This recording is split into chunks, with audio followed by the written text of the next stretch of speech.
पप्पू यादव जी, मैं शुरुआत आप ही से करना चाहती हूं, क्योंकि चाहे आप चुनाव जीते रहें चाहे नहीं जीते रहें, अभी आप सांसद हैं, लोगों के बीच आप पहुंचे हैं। बाढ़ के समय खासकर हम देखते हैं कि आप वहां पर रहते हैं, जेब से पैसे निकाल निकाल कर लोगों को दे रहे हैं। हालांकि दायित्व सरकार का रहता है कि आप कम्युनिटी किचन बनाइए, लेकिन एक बड़ी अजीब सी बात है कि लोग इसको अपना भाग्य समझकर स्वीकार कर लेते हैं कि बाढ़ तो बिहार में सबसे ज्यादा आएगी ही आएगी। क्या फ्लड जो मैनेजमेंट होता है वैसी कोई चीज कभी बिहार में नजर क्यों नहीं आई? देखिए, मैं एक बात आपसे कहना चाहता हूं, मेरे पिताजी का प्रार्थना सभा परसों खत्म और उसी रात बांध टूट गई जमालपुर किरतपुर की, और मुझे रात में ही 12 बजे चल देना पड़ा। पहले तो मैं कुशात त्रासदी को याद दिलाना चाहूंगा, और पहले भी कुछ लोग जिनको आप लोग बैठाते हैं, मुझे कोई आपत्ति नहीं है, मैं बोल के चला जाऊंगा, मेरी बात खत्म होगी, आप बैठा के चर्चा करिए। मैं एक चीज दिखा रहा हूं, सिर्फ वो देखने का प्रयास कीजिए। आप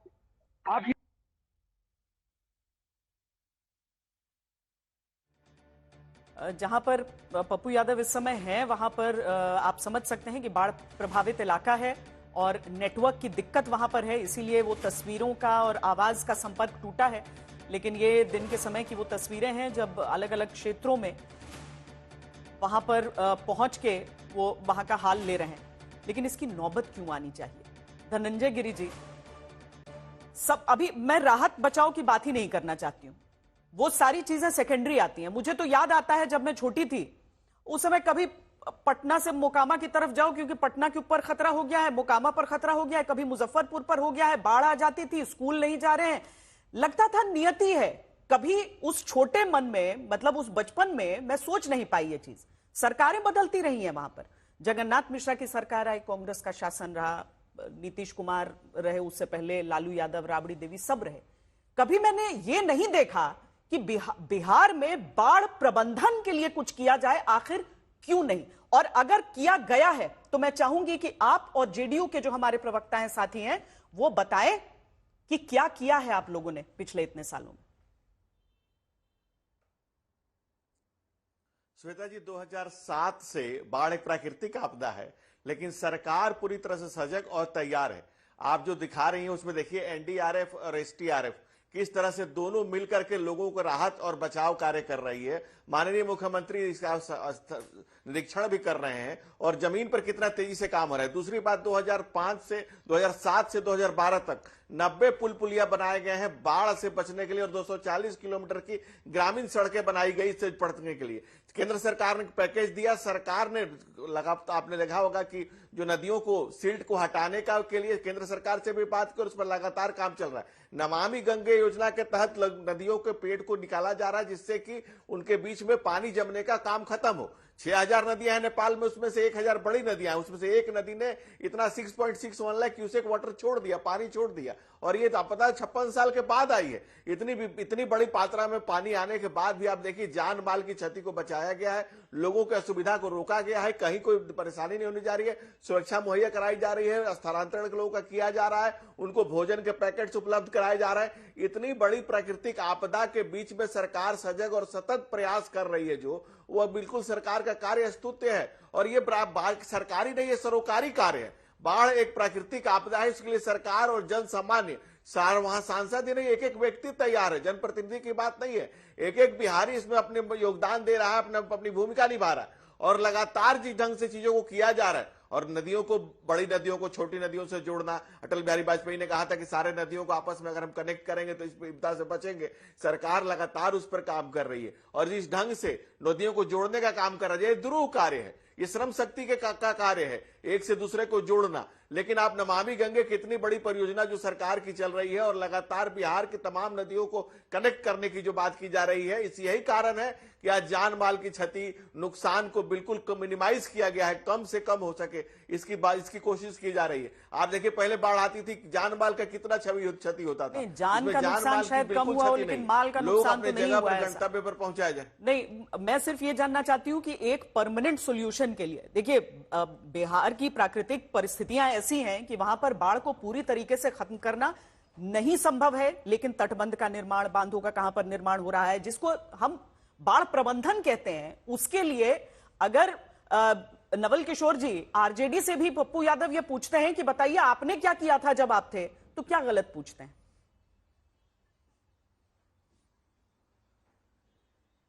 सवाल पूछे जाना चाहिए और हर पार्टी से जो सरकार में ये पूछी जाना चाहिए, लेकिन हम तो उसका जवाब दे चुके हैं कि 2008 में जब यूपीए 1 था और जब बाढ़ आई थी बिहार में, तो उस समय केंद्र सरकार 1000 करोड़ रुपया राहत के लिए दिया था। ये बात छुपी हुई नहीं थी। उस समय रेल मंत्री थे लालू प्रसाद यादव, एक दिन का सैलरी रेलकर्मियों ने दिया था। राहत कोर्स के लिए 90 करोड़ रेलवे फंड से उन्होंने दिया था। उन्होंने बिहार के लिए, बिहार में जब सरकार में तब भी किया, उसके बाद भी किया।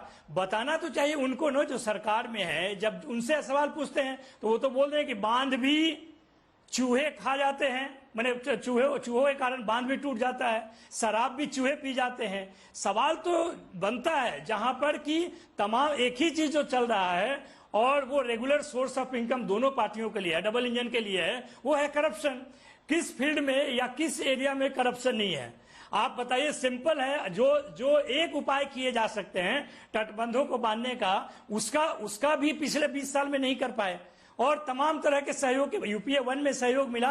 इसलिए हम लोग अभी भी मांग करते हैं कि जब तक बिहार को विशेष राज्य का दर्जा नहीं मिलेगा, तब तक इन सारे चीजों से निजात नहीं मिल पाएगा। साधारण बजटीय एलोकेशन से इन समस्याओं का समाधान नहीं हो सकता है। सब कोई जानता है। आप कहेंगे कि अंतर्राष्ट्रीय समस्या है, बगल में दूसरा स्टेट है, वो सब कुछ है, लेकिन जब ये सरकार पिछले 10-11 साल से केंद्र में भी है और राज्य में भी है, उन समस्याओं का समाधान होना चाहिए। बाढ़ आने के बाद तो एक ही उपाय है, राहत ही है।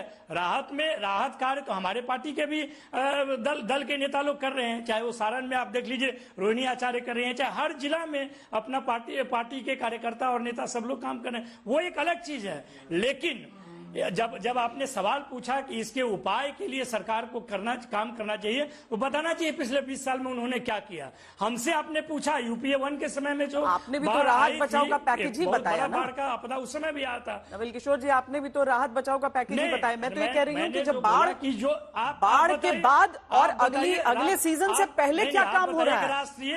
हाँ नहीं भाई, बिल्कुल बिल्कुल, मैं तो वही पूछ रहा हूं कि आप ये बताइए कि अभी तक इस पर कितना राहत खर्च दिया गया है, बताए बीजेपी बताए। चलिए, लंबा शासन जेडीयू का रहा है, वहां पर उपयोग हो रहा है। आपके साथी जरूर बदले हो राजीव जी, लेकिन शासन आपका रहा है लंबा। आप बताइए कि क्या किया गया नीतीश कुमार। नहीं, आपसे नहीं पूछ रही हूं मैं। नहीं, एक और जान जी, एक और नहीं, एक जान लास्ट 10 सेकंड कमेंट ले लीजिए उस पर, कम से कम ये तो ले लीजिए। वहां पे आप बताइए कि पिछले 2-3 बार से सारे सांसद चुनकर आ रहे हैं उनके पास। कोसी बेल्ट में जो 52 विधायक है, उसमें 40-42 विधायक उनके पास है। क्या काम करें उनको बताना, तो उनको सवाल तो उनसे बनता है ना। सरकार में भी है, प्रतिनिधि भी चुन के जा रहे हैं, 39 सांसद तक चुन के। बिहार के लिए क्या किया आप लोगों ने पिछले 10-15 साल, 20 साल से तो राज्य में हो, 10 साल से केंद्र में भी, ये तीसरा टर्म है। क्या कर रहे हैं इसके विषय में बताना तो उनका जायज सवाल बनता है। त्रासदी तो ये होती है ना कि जब कांग्रेस का शासन रहा तो केंद्र में भी वो रहे, जब आरजेडी का शासन रहा तो गठबंधन की सरकारों में पैठ रही आरजेडी की, है ना, जनता दल की। और उसके बाद जब नीतीश कुमार आए हैं तो एक बड़ा समय बीता है जब केंद्र में सरकार रही है एनडीए की। इसीलिए थोड़ी थोड़ी जिम्मेदारी सबकी है, जिम्मेदारी से पल्ला कोई नहीं झाड़ सकता है। राजीव रंजन जी, ये बताइए कि क्या किया है आप लोगों ने इतने साल में। जो नीतीश जी की तस्वीरें बड़ी अच्छी लगती हैं, याद करते हैं जो पहला कार्यकाल उनका मुख्यमंत्री का, और पहली बार लग रहा था जैसे कि कोई बाढ़ राहत के लिए मुख्यमंत्री पहुंचा है, तो शायद अब बिहार की बाढ़ को लेकर एक साइंटिफिक अप्रोच अपनाया जाएगा।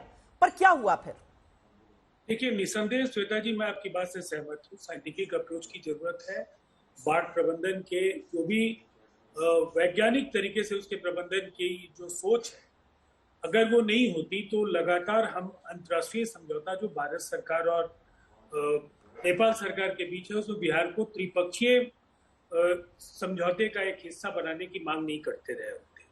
कोसी और जो हाई डैम को लेकर के जिस तरह से लगातार सरकार मुखर रही है, और पिछले दिनों जो बजट के अंदर जो एक बड़ा प्रावधान जिसको आपने दिखाया, बीपी 11,500 करोड़ रुपए बिहार को दिए गए, अब सवाल यह है कि उसके पहले ये एक अप्रत्याशित स्थिति है।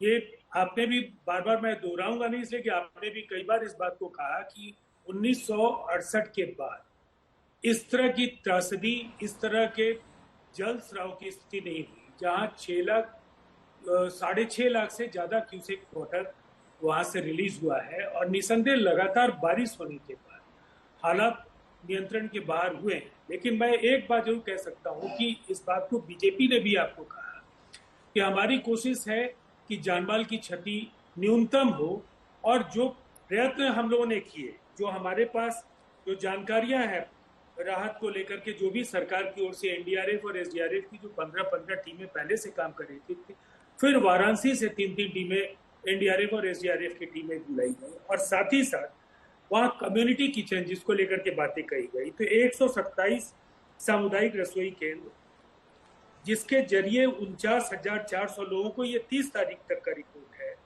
वहां पर भोजन कराया जा रहा है। इसके साथ साथ 71 राहत शिविर का भी संचालन किया जा रहा है, जहां लगभग 54,700 बाढ़ शरणार्थी वहां पर उन्होंने शरण लिया है। बाढ़ प्रभावित लोगों के बीच में 30,500 पॉलिथीन सीड्स और लगभग जो ड्राई राशन पैकेट्स हैं वो भी 25,600 से ज्यादा, ये 2 दिन पहले करीब। साथ साथ 800 नावों का परिचालन, बोट एम्बुलेंस जिसके जरिए उन्हें चिकित्सा और दवाएं उन्हें उन इलाकों में भी पहुंचाई जा सके जहां आवागमन के लिए मुश्किलें बढ़ती जा रही हैं। अब सवाल ये है कि ये 8 जो बोट एम्बुलेंस है, इन्होंने निसंदेह मोबाइल मेडिकल टीम जो उस पर कार्यरत है उसके जरिए अपनी ओर से काफी ईमानदार कोशिश की।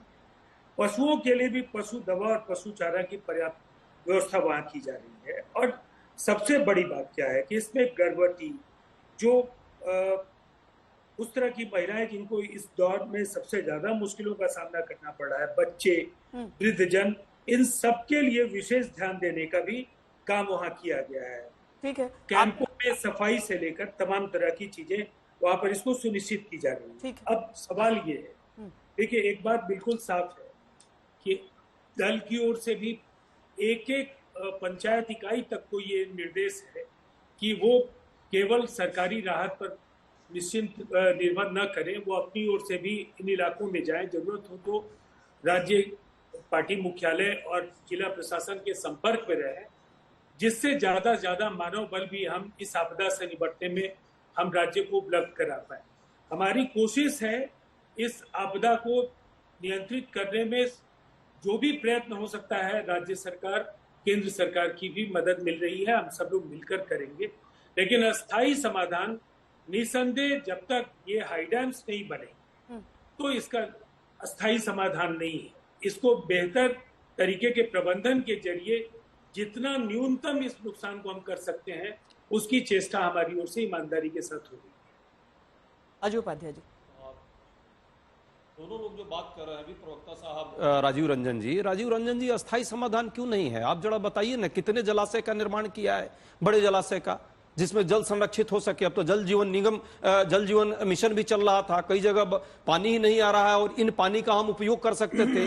तटबंध की बात है, पिछले 9 साल में 1 इंच, फिर मैं जिम्मेवारी के साथ कह रहा हूं, 1 इंच तटबंध आपने नहीं बनाया है। ये सब झूठी बातें छोड़ दीजिए। कौशिकी भवन जो आपने 2008 में कोसी परियोजना के तहत बनाया था, जहां से सारा संचालित होना था, वहां 5 कर्मचारी आपका नहीं बैठता है, सिर्फ दिखावा है। बाढ़ राहत के नाम पे हजारों करोड़ रुपए का जो घोटाला चल रहा है, ये एक बड़ा भ्रष्टाचार है और इस भ्रष्टाचार के कारण जो है ये एक बड़ा खेल है। देखिए श्वेता जी, आप भी उसी प्रदेश से हैं, हम लोग भी उसी प्रदेश से हैं। सच्चाई ये है कि ये जो है सिर्फ प्राकृतिक आपदा नहीं है, ये मानव निर्मित आपदा भी मैं इसको मानता हूं।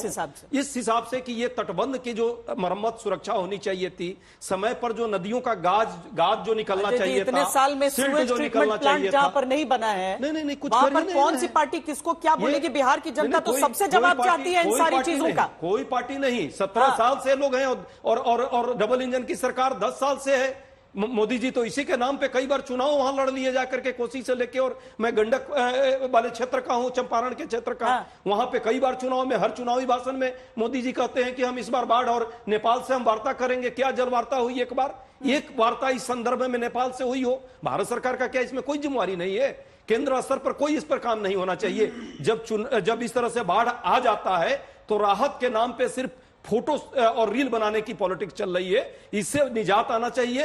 बिहार के 17-18 लाख लोग जो है उस एरिया से प्रभावित होते हैं। मेरा भी घर हर साल कहीं ना कहीं प्रभावित होता है। हम लोग देख रहे हैं वहां चंपारण, मोतिहारी से लेकर के और आसपास के बैरिया के एरिया को आप देखिए, कोसी के एरिया को देखिए। बीरपुर में कोसी जो प्रोजेक्ट है वहां पे पनबिजली की भी व्यवस्था हमारी सरकारों ने की थी। आज हालत है 19 मेगावाट वहां पनबिजली की बात थी कि प्रोड्यूस करेंगे, उसको अब चलाने के लिए, मरम्मत के लिए 20 मेगावाट वहां जरूरत पड़ रही है। ये सरकार का आलम है, निकमापन है, ऐसा नहीं है। इस पर आप समग्रता के साथ नीतिगत तरीके से बात करें। और आपने एक शब्द बहुत अच्छी कहा कि वैज्ञानिक तरीके से यदि इस पर विचार किया जाता तो ये बाढ़ की समस्या जो आज हमारे लिए अभिशाप है, ये वरदान हो सकता है उत्तर बिहार के लिए। बिहार में मत्स्य पालन के लिए एक बड़ा क्षेत्र पैदा कर सकता है। जल संसाधन, जिस तरह से जो जल नीचे गिर रहा है, बड़ा जलाशय आप पैदा कर सकते हैं। नहर और तटबंध का कोई निर्माण ही सरकार नहीं किया। दिक्कत यही है ना कि सबसे मेधावी लोग निकलते बिहार से हैं, लेकिन देखिए वहां पर सरकार का है ना, तो ये दोनों सरकारों को करना होगा। पिछली सरकारों ने यदि कोई गलती की तो उस पर हम हाथ पर हाथ रख के बैठ जाएं। सरकार तो आपकी भी लंबी रही है वहां पर। हमने कहा ऐसा नहीं, और ऐसा नहीं है कि बाकी सभी प्रदेशों में जब काम चल रहा था तो बिहार में क्यों नहीं हुआ वो सब कुछ? बिहार के लोगों को स्वयं खड़ा होकर ये सवाल सभी लोगों से पूछना होगा।